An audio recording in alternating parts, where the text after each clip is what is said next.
Buenas tardes, amigos, estamos iniciando diálogos. Les habíamos informado que hoy nos visitarán el doctor Franklin Robles y el doctor Iván Intriago. Con ellos queremos ver qué pasó con los jubilados del Banco Central.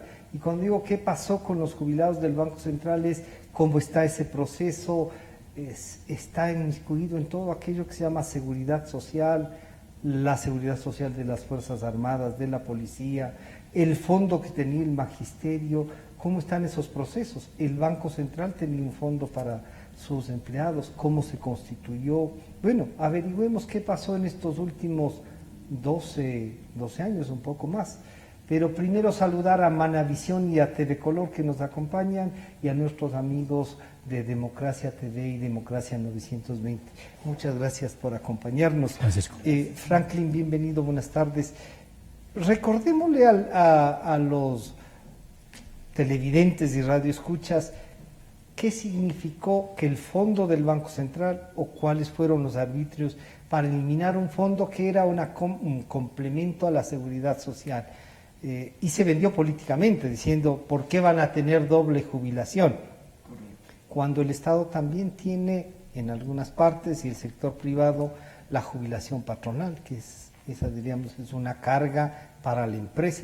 Esto terminaba siendo una carga para el Banco Central. Un poco me fui con varios temas. Bienvenido nuevamente, Frank. Muchas gracias por la invitación, Francisco. En realidad, para poder entender qué es lo que sucedió, creo que debemos darle un contexto que la ciudadanía debe entender. El Banco Central del Ecuador en realidad nace en 1927 como una compañía anónima y este es un aspecto que siempre fue obviado y que no se le dio la importancia que tenía, porque como compañía anónima se rigió siempre por el derecho privado. Luego, en 1938, ya con el Código de Trabajo, este cuerpo normativo asume y establece de manera expresa que la relación de los empleados del Banco Central del Ecuador es regulada por este código normativo, por el Código de Trabajo. Luego, la Constitución Política de la República del Ecuador de 1946 consagra todo esto que acabamos de señalar y reconoce asimismo de manera expresa el derecho de los servidores del Banco Central del Ecuador regulado por el Código de Trabajo y por lo tanto, de acuerdo a estas disposiciones, con derecho a jubilación patronal. Ese es el origen normativo que da derecho a los trabajadores del Banco Central. Lo que podríamos decir que es la base era el Código del Trabajo, esta relación. Pero ahí hay una discusión, si podían estar en el Código del Trabajo profesionales, por ejemplo. Lo que sucede es que por la naturaleza de la entidad, que nació por ley como compañía anónima, era indistinto si es que eran profesionales o no eran profesionales. Eran directamente... Eran personas que en relación de dependencia se sujetaban a lo que disponía el Código de Trabajo. Y el Código de Trabajo establecía la obligación del empleador de provisionar valores para cubrir la jubilación patronal. Desde su creación, en este caso... El Banco Central nace en 1927 y el Código de Trabajo en 1938 lo que hace es regular. El fondo debería haber nacido en el año 1938. Más adelante, después de la Constitución de 1946, que dispone que se crean las provisiones expresamente para que el empleador, en este caso, pueda cubrir tal obligación adquirida, ya digamos como un derecho adquirido, ¿no? Cumplir el empleador con este derecho de los trabajadores del Banco Central. Y antes de avanzar ahí, Iván, para avanzar, ¿no choca jurídicamente hablando el tener una jubilación patronal propia, con un fondo propio, y que no sea lo que debería ser, ¿no? Que la institución pague la jubilación patronal a través del rol. ¿Por qué hacer un fondo? Sería... y claro, y fue el cuestionamiento, ¿por qué se han tenido un fondo solitos y habían otras instituciones que tenían lo mismo, ¿no? En absoluto, gracias Francisco, buenas tardes Franklin. En absoluto, porque la jubilación patronal es distinta de aquella que otorga el Instituto Ecuatoriano de Seguridad Social. Son dos regímenes completamente distintos y apartados uno del otro. De hecho, es sabido que muchas empresas, muchas compañías jubilan a sus trabajadores a través de la jubilación patronal y estos trabajadores también gozan de la jubilación que otorga el IES. No excluye ninguno de los En dos. absoluto, no son Ahora, excluyentes. el criterio, digamos, lo que se debate es, la jubilación patronal fue creada, ¿no es cierto?, para cuando no había esta obligatoriedad del seguro social. Creado el seguro social, pero claro, alguien diría, pero la ley no ha eliminado la jubilación patronal y ahora se ha convertido en una carga. Dar la razón a la gente del banco y a su lucha podría generar esta otra discusión de la jubilación patronal como tal. De ninguna manera. Primero porque esa obligación se mantiene en el Código del Trabajo. Ya. Si quieres, en la base de la normatividad, pero por arriba de ella tenemos disposiciones de carácter constitucional que establecen que los derechos de los trabajadores solo pueden ser revisados para mejorarse, nunca para ser conculcados ni para ser restringidos. Por tanto, no es posible, frente a categorías constitucionales que establecen estas garantías en favor de los trabajadores. La favorabilidad del trabajador. Sí, señor. ¿No es cierto? Va por ahí. O sea, ese sería el argumento. No se puede Y ese es el quitar, argumento. derechos, y ese es.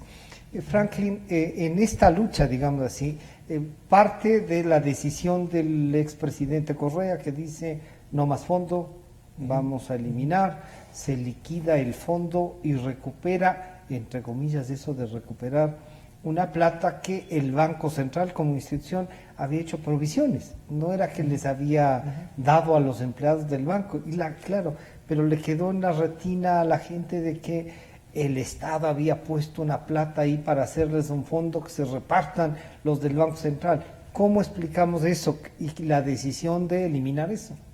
Bueno, otra vez un poco de contexto en ese asunto, porque en realidad lo que sucede es que con la expedición de la Ley de Seguridad Social del 2001 se obliga a pasar todos los fondos que se habían creado para cubrir jubilaciones patronales al control y regulación de la Superintendencia de Bancos. Es decir, que a partir de entonces... O sea, no eliminaban los fondos, sino que pasaba el control a la Superintendencia. El control y regulación de estos fondos a la Superintendencia de Bancos y Seguros. Y es por esta razón que la Superintendencia de Bancos y Seguros, mediante resolución, ordenó, en este caso al Banco Central del Ecuador, constituir un fondo con los recursos que ya se habían provisionado de acuerdo a lo que establecía el Código de Trabajo.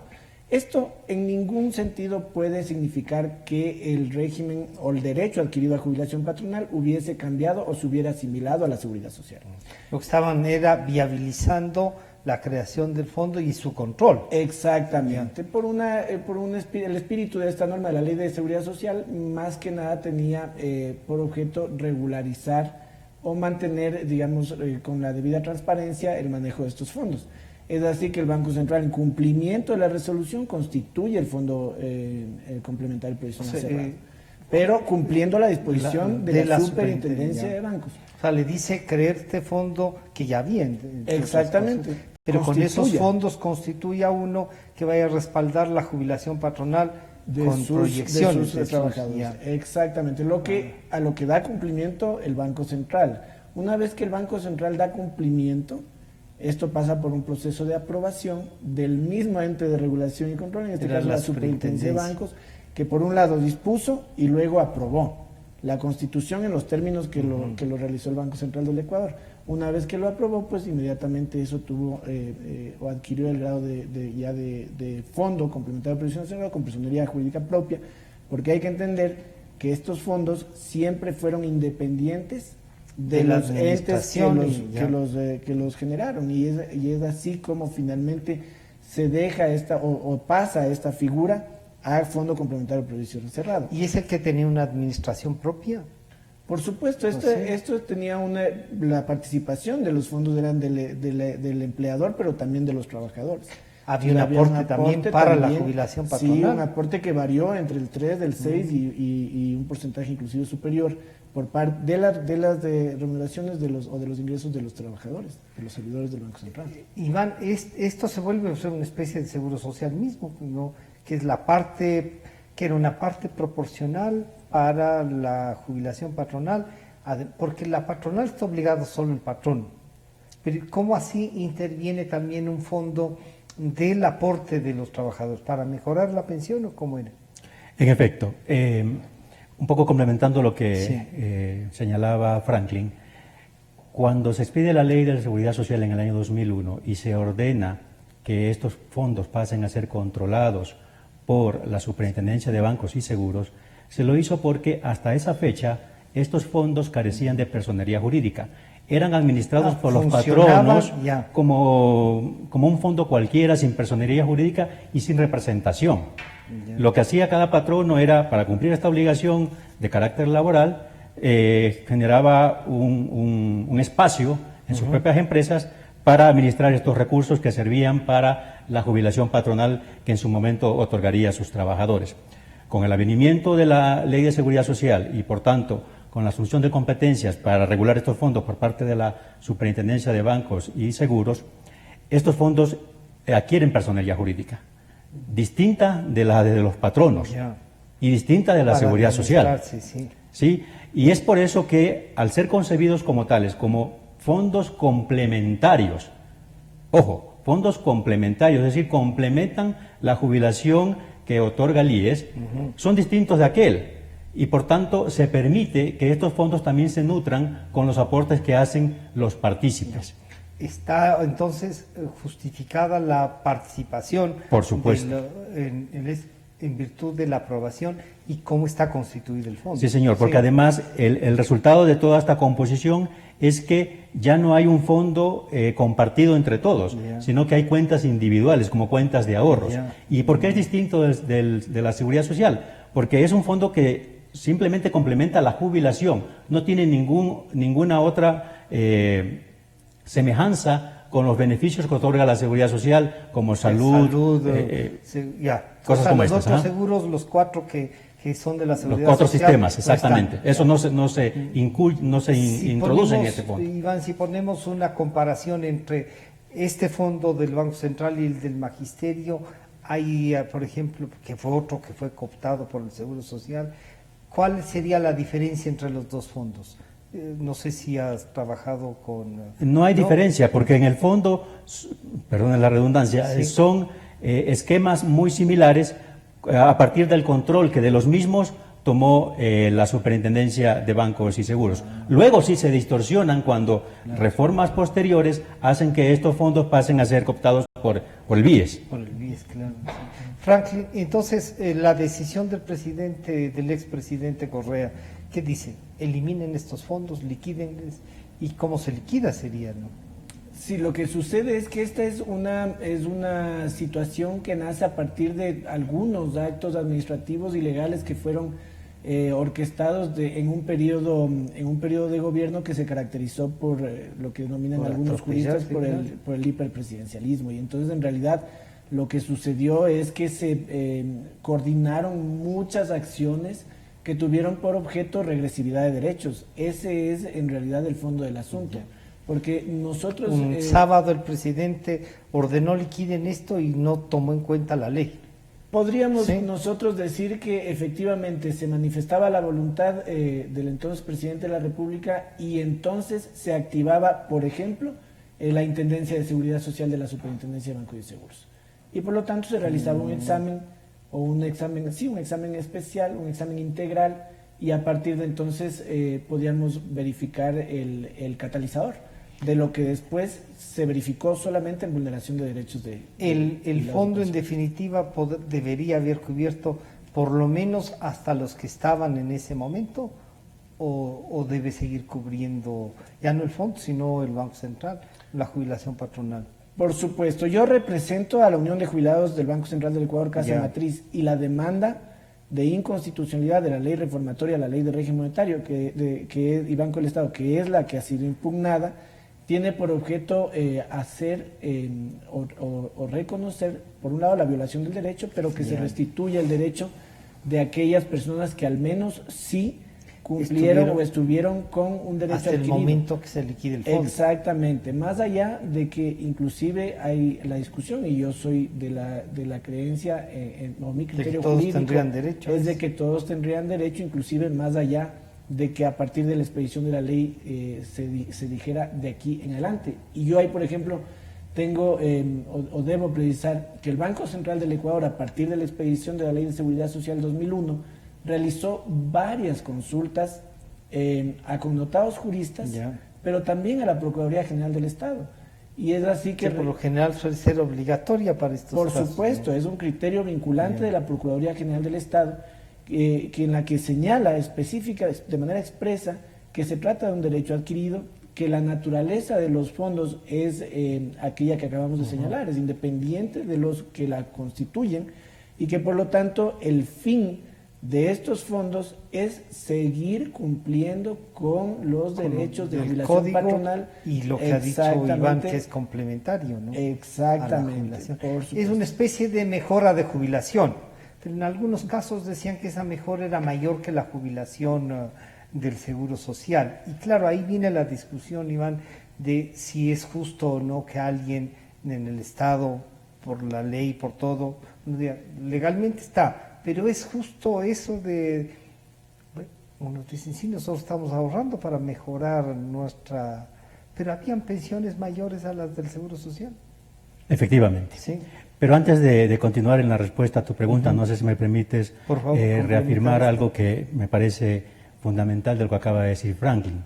Primero es mirar con preocupación cómo en el año 2008 el Estado, a través de algunas funciones y de algunas entidades, conspira para perjudicar a un grupo de beneficiarios de una pensión. ¿Crees que jubilar. varias instituciones Sí, por supuesto. Primero, como ha dicho Franklin, hay una intervención por parte de la Superintendencia de Bancos y Seguros a través de su Intendencia de Seguros, que haciendo exámenes financieros a los fondos, establece que estos son inviables, sugiriendo la liquidación de los mismos. Ojo, la misma intendencia que 2 años antes había ordenado que se constituyan de esa manera y los había autorizado. Jurídicamente, si la intendencia hubiera encontrado algún atisbo de ilegalidad en esa constitución, lo que debió hacer es demandar la lesividad, no arbitrariamente disponerle a las entidades que se liquiden. Primero. Posteriormente, el mismo Banco Central emite sendas resoluciones por las que a algún grupo de jubilados les quita totalmente su pensión y a otros se las disminuye. En marzo, el 4 de marzo del año 2009, curiosamente hoy se cumplen 11 años de aquello. 11 años, sí. Sí, señor, es curioso. Y luego, la propia Asamblea Nacional expide una ley por la que en la disposición general tercera consigna la prohibición para que se sigan aportando a estos fondos. Esa prohibición no lo dice, pero tiene efectos retroactivos, porque afecta los derechos adquiridos de quienes ingresaron al Banco Central del Ecuador bajo ciertas reglas, con esos, digamos que con esos beneficios, y viene una ley luego y les conculca los derechos. Por eso es que se ha demandado la inconstitucionalidad de esa ley. Y ojo, finalmente es una ley que fue demandada su inconstitucionalidad en diciembre del año 2009. Estamos marzo del año 2020, es decir, poco más de 10 años. ¿La inconstitucionalidad fue directa a la Corte Constitucional? Sí, es el único organismo competente para conocer. Para el tema de la constitucionalidad. Así es. Entonces, por una parte llama la atención que el Estado se pone de acuerdo para perjudicar estos derechos adquiridos de un grupo de ciudadanos, y por otro lado, también llama la atención que este régimen, a pesar de haber cuestionado al anterior y haberlo tildado de corrupto, siga defendiendo esas actuaciones. Eso quizás debería ser lo más preocupante. Porque si no estoy de acuerdo con las decisiones del gobierno anterior, ¿cómo es que las sigo defendiendo ante la Corte Constitucional? Pero ahí les pueden decir, es que en esa parte no es que no estemos de acuerdo, creemos que no hay que tener esos fondos, son corruptos por otras cosas, pero en esta parte no. El Estado, a su vez, entiendo yo, el procurador deberá defender lo que han defendido los otros, ¿o no? Bueno, aquí hay primero que ponernos de acuerdo en el rol del Procurador General del Estado.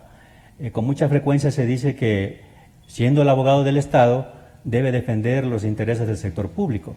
Pero el Estado no es solamente el sector público, el Estado somos todos. A mí me parece que como ciudadanos, como ciudadanía, como país, necesitamos una reflexión en torno a qué es lo que debe defender el Procurador General del Estado y qué es lo que debe cuestionar. Entonces, hasta inclusive por una cuestión de economía, porque conforme se difieran o se dilaten las decisiones, va a seguir subiendo va, el costo. va aumentando el costo de esto. Y en las pobrezas del Estado que está administrado por quienes... Hay un hecho que, si me estas permites, largas, quisiera destacar, y es que la Corte Constitucional, esta Corte Constitucional, Actual. En septiembre del año pasado, el 4 de septiembre del año pasado, parece que el número 4 es coincidencial para esta reunión, expidió 2 sentencias que son fundamentales para comprender esto. Por un lado, una sentencia dice que el Estado no es sujeto de derechos, que el Estado tiene atribuciones, tiene prerrogativas, pero que no tiene derechos, que por el contrario el Estado está en la obligación de proteger esos derechos. Esto por el uso y el abuso que el Estado dio de las acciones de protección enderezadas contra privados. Claro. Ojo, cuando debió ser al revés. Nos pasó a los medios de comunicación. Y la segunda sentencia dice que a esta Corte le llama la atención que la Corte anterior no haya resuelto un asunto que tenía entre manos desde el año 2012. Y lo que nos ocupa en este momento es un asunto del año 2010. Esperamos o celebramos que la Corte esté preocupada por el tiempo transcurrido para resolver las cuestiones sometidas a su consideración. Pero también requerimos una solución pronta a esta exigencia que además hoy por hoy tiene afectado a un grupo que es vulnerable. Claro, ya son, y lo que dice Franklin, represento a los jubilados, y los jubilados no es que tienen tanto tiempo.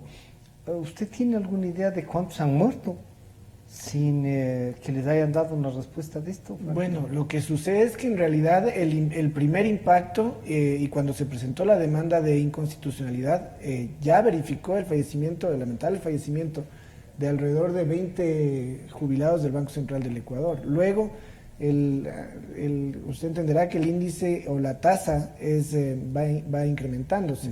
Nosotros hemos puesto en conocimiento de la Corte Constitucional cuando ha acaecido lamentable y cuando ha sucedido. Es decir, nosotros tenemos registro de personas jubiladas del Banco Central suspendidas o suprimidas sus pensiones jubilares que no superan los $350. Son pensiones bastante modestas y sin embargo de lo cual fueron conculcados sus derechos y fallecieron sin conocer la sentencia Franklin, de esta causa. ¿En virtud de qué, por ejemplo, se hace esto que ustedes dos nos han dicho, reducir pensiones o eliminar las pensiones?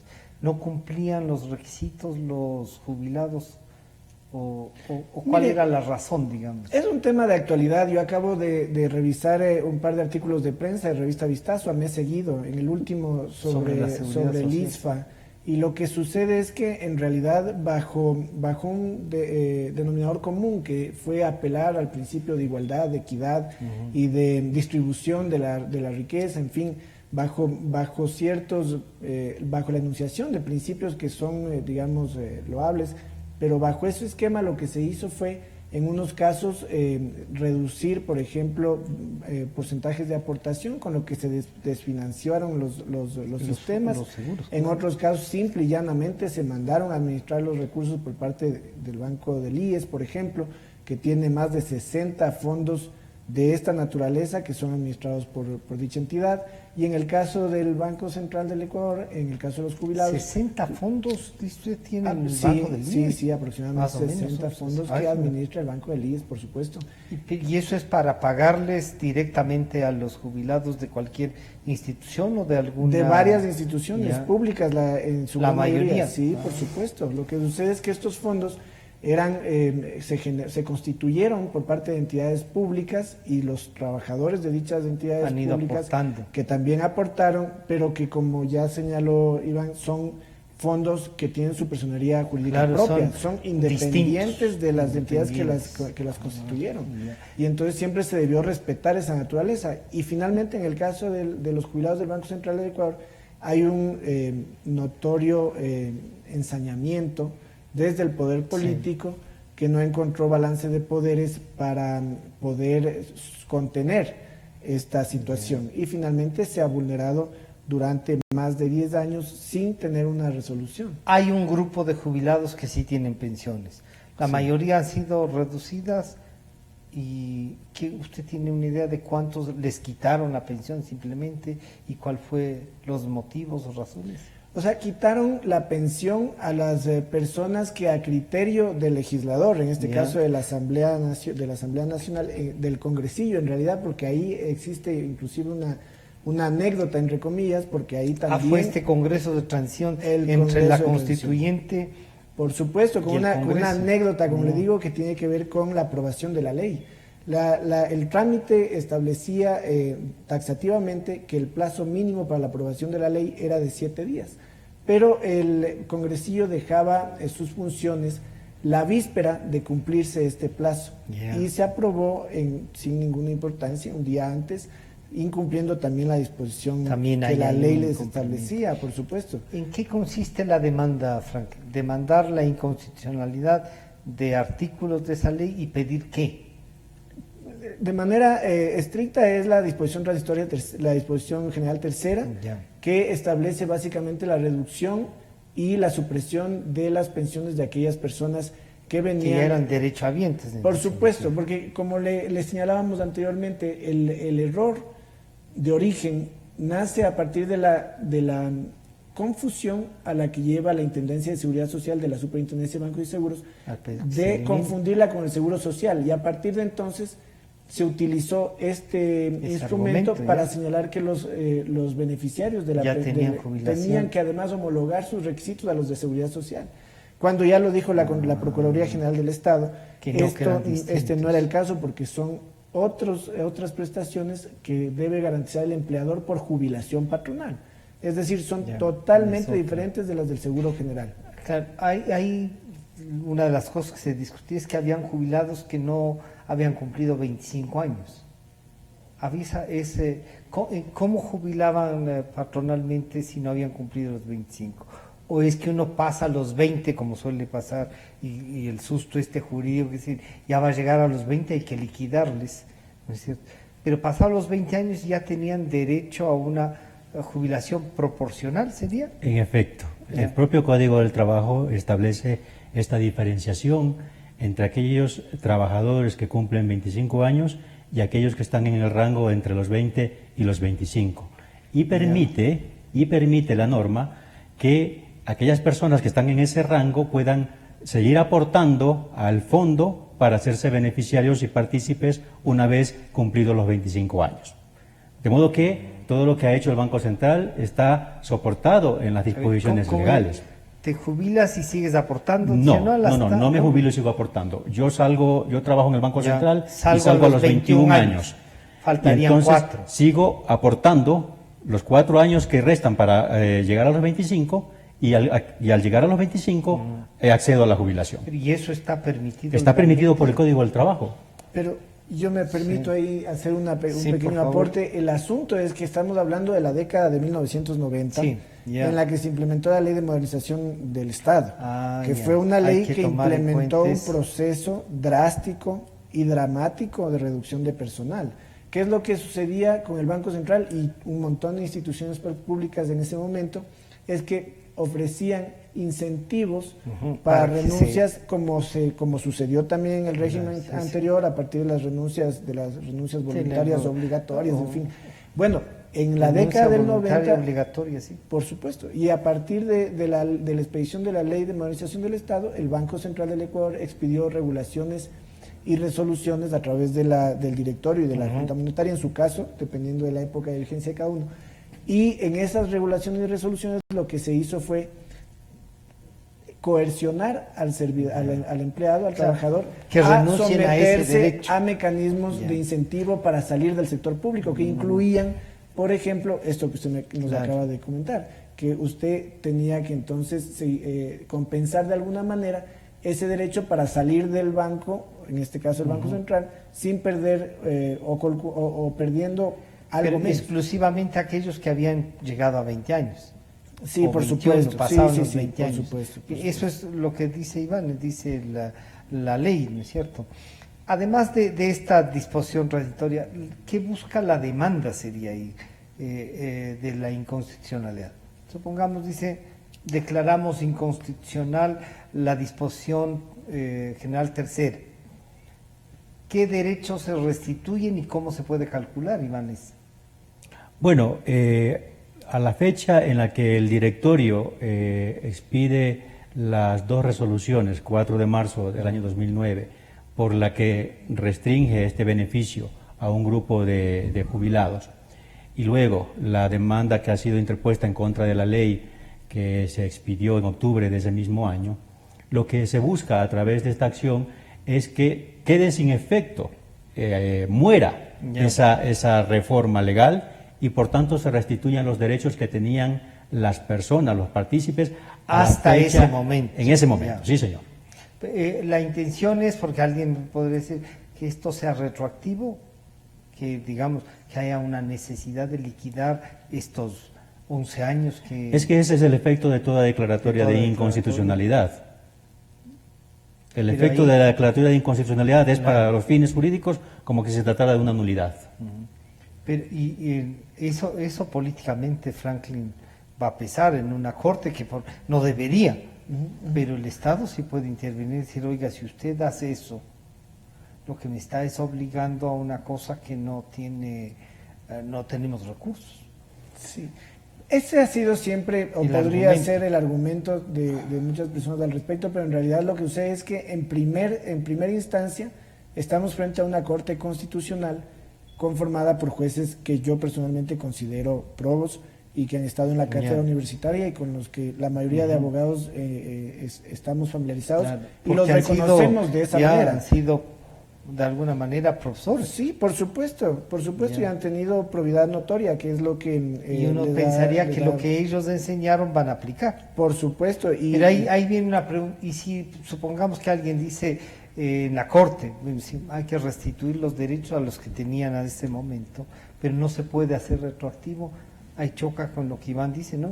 La consecuencia de declarar inconstitucional es calcular todos los años que se ha aplicado la ley. Sí, pero el impacto económico financiero en realidad yo no sé si va a ser, o estoy seguro de que no va a ser muy fuerte. Estamos hablando de un grupo muy reducido de personas en situación de vulnerabilidad, de doble y múltiple vulnerabilidad en muchos casos, por lo tanto son personas de atención o que pertenecen a grupos de atención prioritaria. Y estamos hablando de materia constitucional. En realidad el dimensionar el impacto económico estoy seguro que será mucho menor a la satisfacción de derechos que corresponde y sobre todo a la vulneración que se viene sosteniendo durante el transcurso del tiempo. Yo en este tema quisiera reflexionar respecto de lo que ha dicho la Corte Interamericana de Derechos Humanos, la Corte IDH, respecto de lo que es denegación de justicia. Y en ese escenario sí nos vamos a encontrar frente a un impacto muy grande de afectación al Estado, que tendrá que repetir.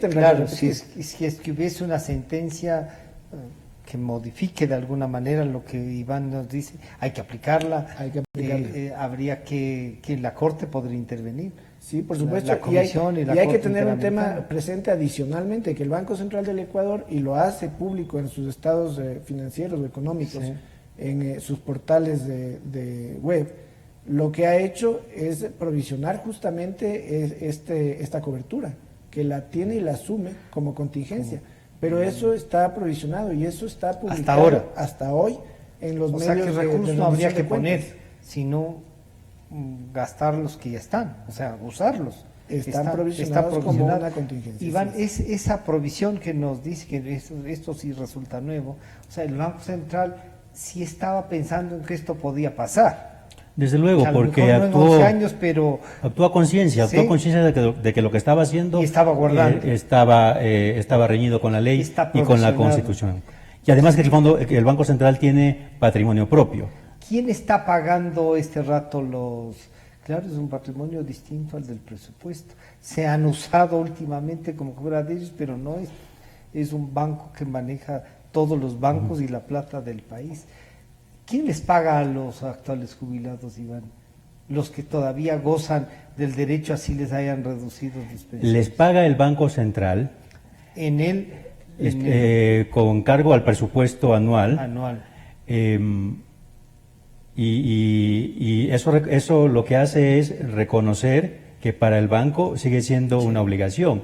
Y ahí empata con lo que bien explicaba Franklin hace un momento. ¿Por qué es que se da este cambio? Porque hubo una malinformación a la ciudadanía queriendo asimilar el fondo complementario previsional cerrado que tenía el Banco Central con la seguridad o con la jubilación que daba el IES. Y entonces por eso fue que se dijo, como estos no cumplen los requisitos del IES y como son sinónimos, hay que eliminar el de acá. Pero no son sinónimos, son totalmente distintos. Hemos visto que el uno atiende a una obligación de la seguridad social y el otro a una obligación patronal. Ya.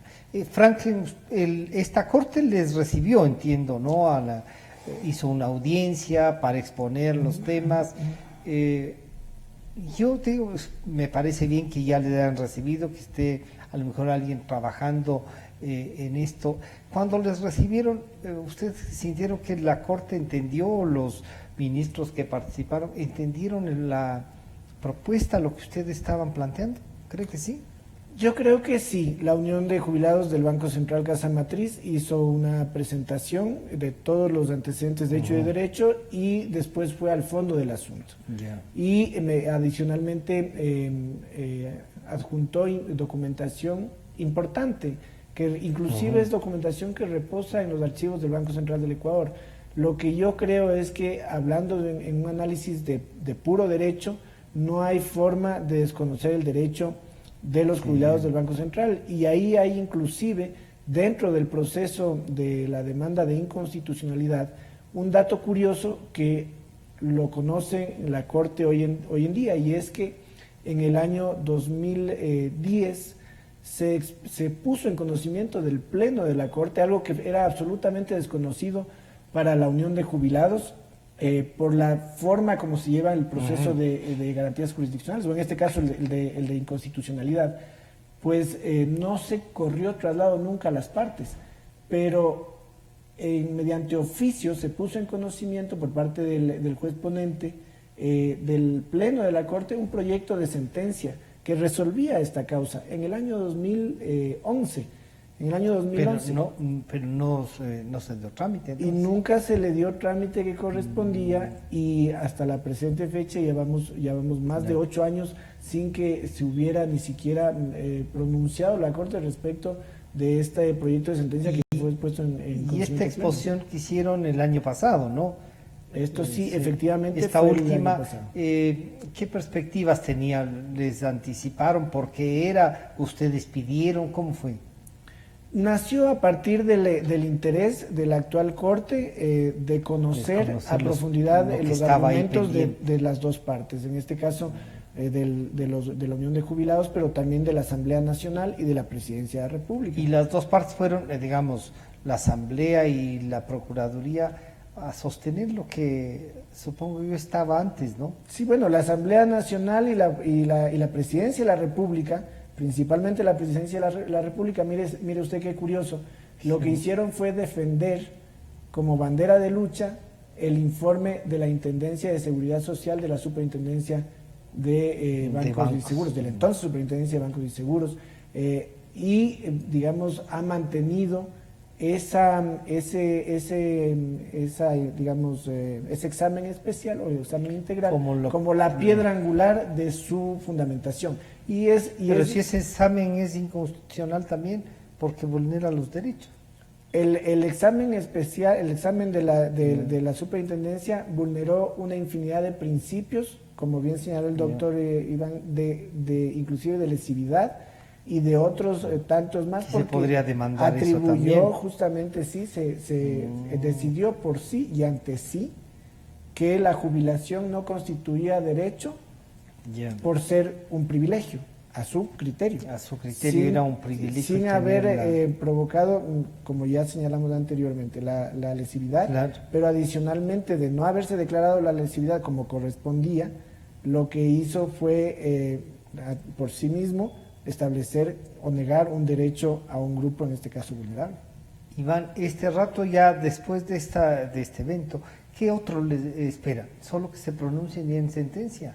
No hay nada Así más. es, así es. De hecho, según establecen los artículos 85 y siguientes de la Ley de Garantías Jurisdiccionales y Control Constitucional, una vez que ha tenido lugar la audiencia, el juez ponente, en este caso el doctor Enrique Herrería, Ya. debe preparar un proyecto de resolución o sentencia y someterlo a conocimiento del Pleno.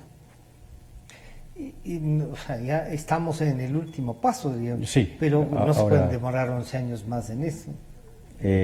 Precisamente Espera. por la sentencia que yo invocaba hace Ya. un momento, Ujú. expedida hace 7 meses, esperamos que esta Corte, consciente Pueda- de lo que ha dicho, pueda darle agilidad a esta cuestión que ya lleva más de 10 años. Como abogado, ustedes pueden solicitar la resolución rápida, alguna otra cosa más. Sí, sí, por supuesto Está- hemos insistido, pero adicionalmente hay una resolución de la propia Corte Constitucional, una resolución, pero digamos Interna, administrativa, ya. interna, y que tiene que ver con este anuncio, además público, que ha hecho la Corte o sus miembros, o su presidente, de que se resolverá cronológicamente y con transparencia dependiendo- y, en fin, observando. Ay, que ¿tienen estas idea en qué puesto están? Porque sean eran sentencias de calidad. más de 1000 y pico de... Es lo que hemos Claro. inquirido, porque nosotros sabemos, y es de público conocimiento, que se resuelven causas de años más recientes y, sin embargo, Y este está- no se ha resuelto lamentablemente. la Porque causa sí, de- había esta cosa de lo cronológico,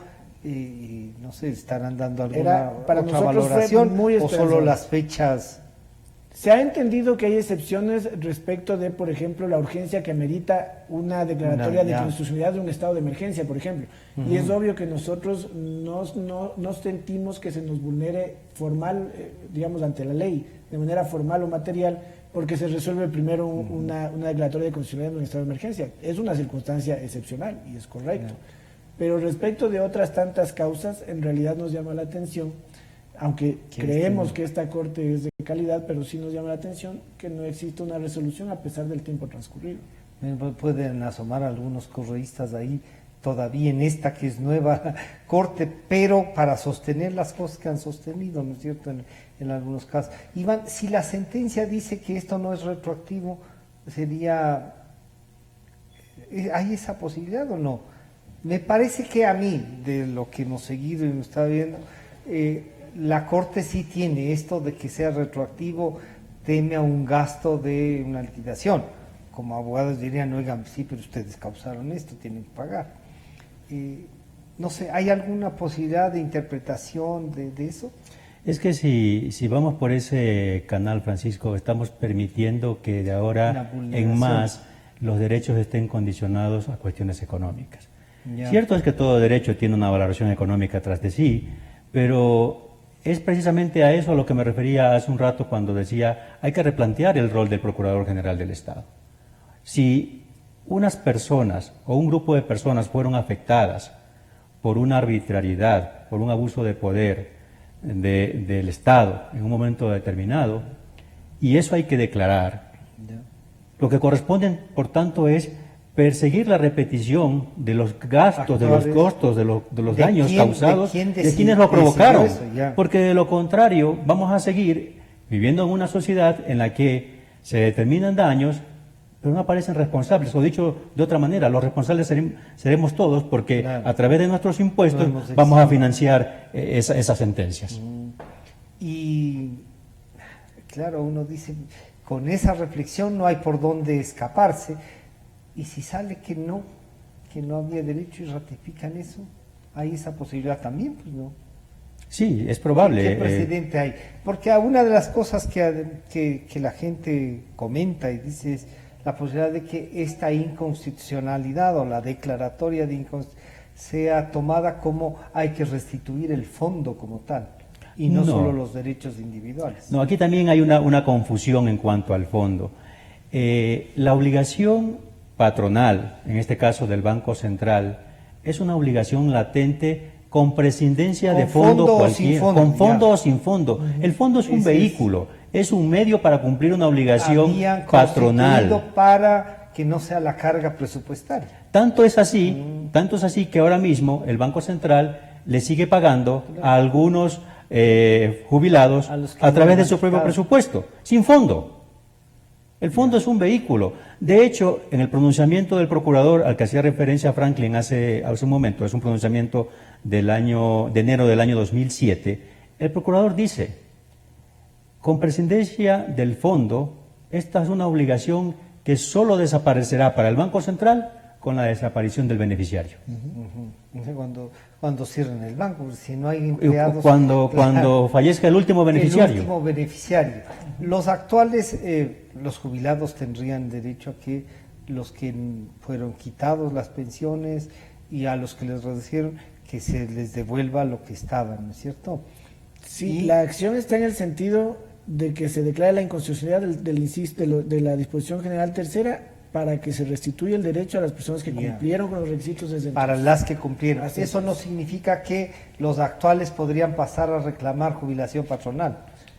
En mi criterio Que sí. eso es complicado, pero en mi criterio eso podría suceder o podría anidar un derecho latente ahí, pero en realidad esa Es para ya los que debía cumplieron, haberse, por un lado, además debía haberse demandado, sin perjuicio de que estamos hablando de derechos laborales. Claro, Y los que derechos no laborales prescriben en efectivamente eso, no son imprescriptibles. Además que, si me permiten, para el caso de los servidores que no se habían jubilado a la fecha de expedición de la reforma a la ley en octubre del año 2009, esa propia reforma le ordenó a la Contraloría hacer un examen especial para establecer cuánto había aportado el banco y cuánto habían aportado los servidores, ¿Y les se habrán liquidó ese liquidado? fondo y se les devolvió, a los O sea, ahí hay un activos, reconocimiento del- se les devolvió sus aportes más los rendimientos generados por las inversiones de esos aportes. Bueno, entonces nos queda esperar la resolución. No Sí, hay más, sí, por supuesto. no hay más que hacer, ¿no? Algunas Y ahora- algunas piezas que, perdón que le interrumpa Sí, ahí, por favor. algunas piezas que no estaban en conocimiento de la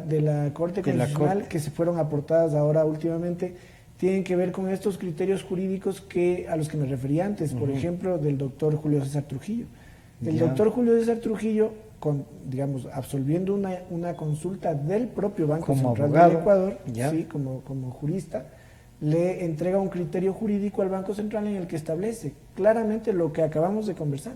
Es decir, que el Banco Central del Ecuador, y además conducente, o mejor dicho, coincidente con lo que después en el 2007 establece la Procuraduría General del Estado, y es que el derecho o el Está hecho ahí. de cambiar del régimen del derecho privado al derecho público de aquellas personas o del fondo del Código del Trabajo al control de la Superintendencia de Bancos no varía, No varía el derecho adquirido y la al que obligación del tienen banco. las personas que se sometieron o que estaban sometidas bajo ese régimen. Bueno, yo les quiero agradecer, se nos fue el tiempo. Gracias, Francisco. Sí, gracias a ustedes por acompañarnos. Bueno, son las discusiones de cuando la ley se utiliza para atropellar, no sirven, y hay que tomar una decisión. Yo creo que la Corte Constitucional tiene esto. O sea, están ahí los hechos, los abogados nos han comentado cómo ha sido el proceso, y no le queda más a la Corte que decidir, porque creo que también si no decide está conculcando más los derechos, o por último dicen no tenemos derecho, cosa que ustedes han dicho no es posible, ¿no es cierto? Agradecer a Manavisión y a TV Color y a los doctores Franklin Robles e Iván Intriago que nos han acompañado. Nos estamos encontrando el día viernes. Este programa estará a disposición de ustedes nuevamente a partir de las 3 de la tarde. Muchas gracias. Gracias.